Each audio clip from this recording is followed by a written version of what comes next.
Hi, this is Jane Hopprich with Stitch by Stitch Custom Quilting. I'm getting ready to mark a quilt and I thought I would share that with you. I have this border here. The rest of the quilt is pretty busy, and I think down in here I'm just going to do kind of an overall pattern. But because I think a custom quilting will show in the border, I'm going to do the custom on that. So I want to figure out what I want to do. And I have this idea of a trailing feather that's going to kind of curve around those points. And so I came up with a way that I think I can make that work. I found a couple rulers that might work. I found the Handy Quilter Wave B, which might get me a nice curve over top of each of those points. I also found the Wave C. Now the nice thing about all the wave rulers are they are two different curves. There's on this one, there's a pretty deep curve on this side, and on this side, there's a shallow curve. So you get two different curves with each of these rulers. And the same thing goes with this one. This one has a deeper curve in the bottom, which is probably what I would end up using, and then the shallow curve up top. So you can see I could probably do either that one or this one. I think I'm going to go with this one just because I like the way it's gonna flow. I might not be able to get a continuous line with this, but you'll see what I'm gonna do. I'm gonna at least mark this over top of each point, and then maybe I'll come in and use a different ruler, or I'll just sort of join them with this ruler and see how it goes. But I just thought I would let you see how I do this. The other thing I want to do too is I want to figure out how I'm going to line it up. And I think I'm going to line it up by, I'm thinking this line right here. And because I don't want to forget that line, I'm going to use this tape. And I'm going to take a strip of this tape and I am going to stretch it across that line.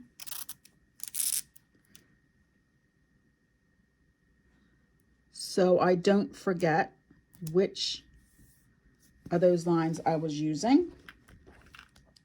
And it sort of takes the pressure away from me having to remember which line it is I'm using. So I know I'm using this line right here, and I know the tape isn't exactly on it, but it's showing me which line I need to use. So I would line that tape, or I would line that line up.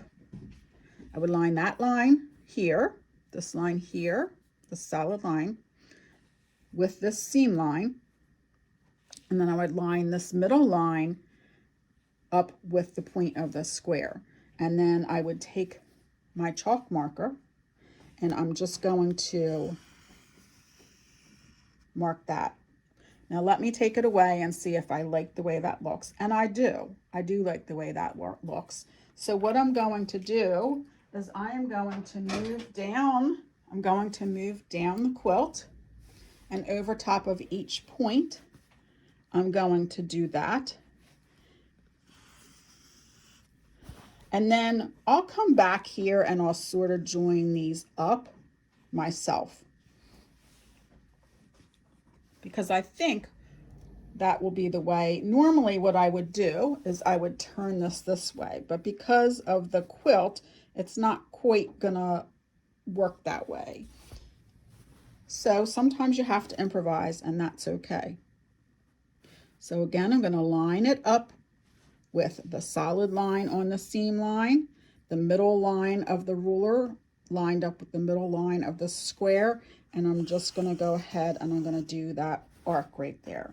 And then I'll come back and I'll join that in. So then I'm going to end up with a nice feather spine that'll be consistent, and then you'll see how I'm going to do my feathers from then on.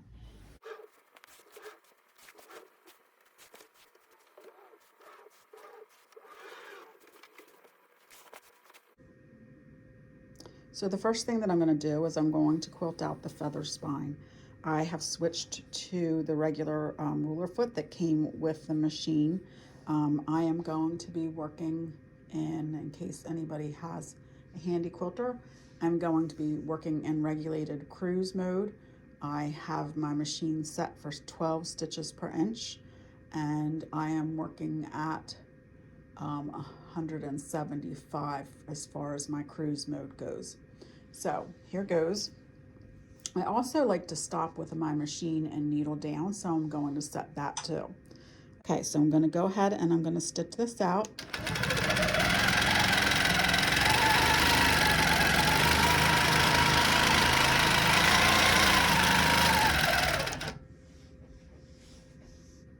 I'm going to stop and reposition.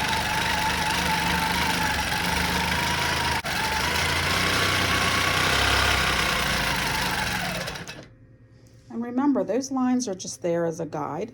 If you don't hit right on them, it's okay, because those markings are going to go away and nobody's going to know any different. Okay, so at this point, I'm going to go ahead and I'm going to do my feathers.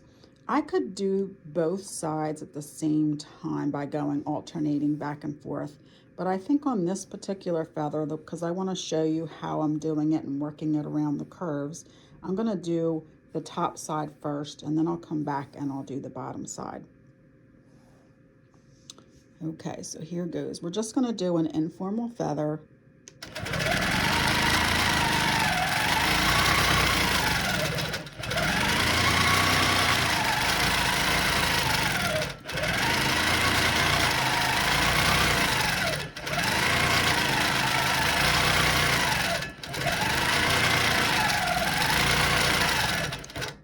Okay, and before I get too far,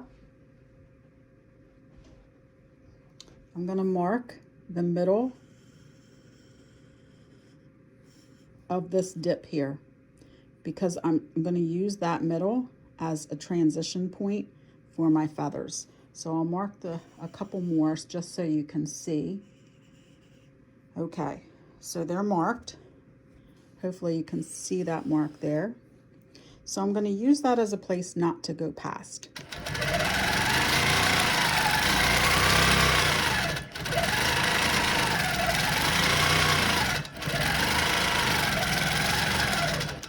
Okay, so here I am down here. Now watch what I'm going to do to get past this point and keep the feathers going in this right direction.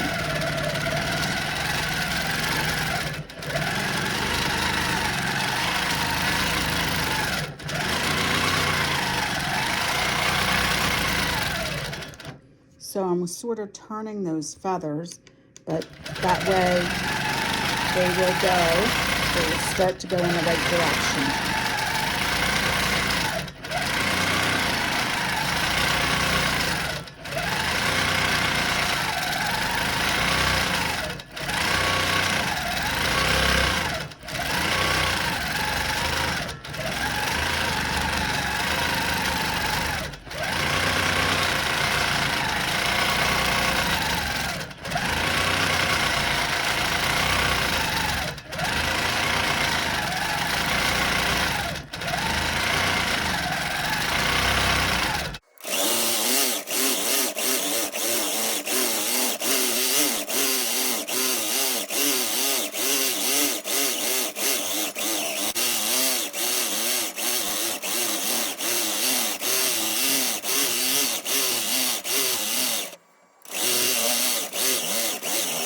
So now we're going to go ahead and start the bottom side of this feather and see how we can make that work. And again, I am going to mark in here a line so I know how that's going to be divided.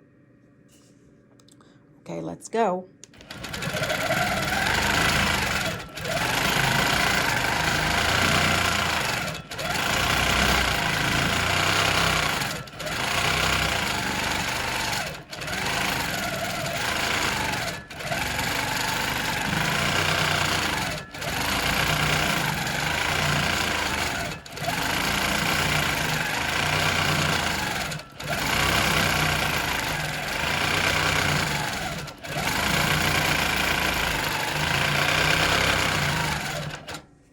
don't be afraid to stretch those feathers down as you need to fill in that space.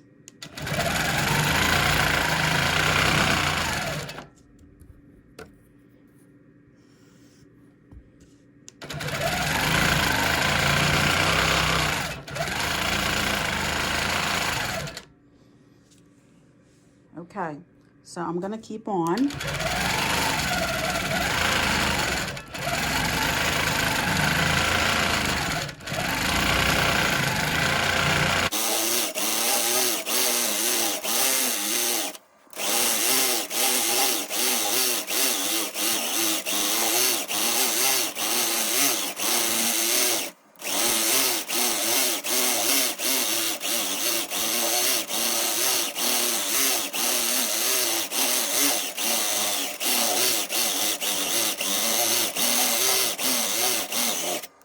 Okay, so I wanted to show you what the feather is looking like here and how it just sort of flows along.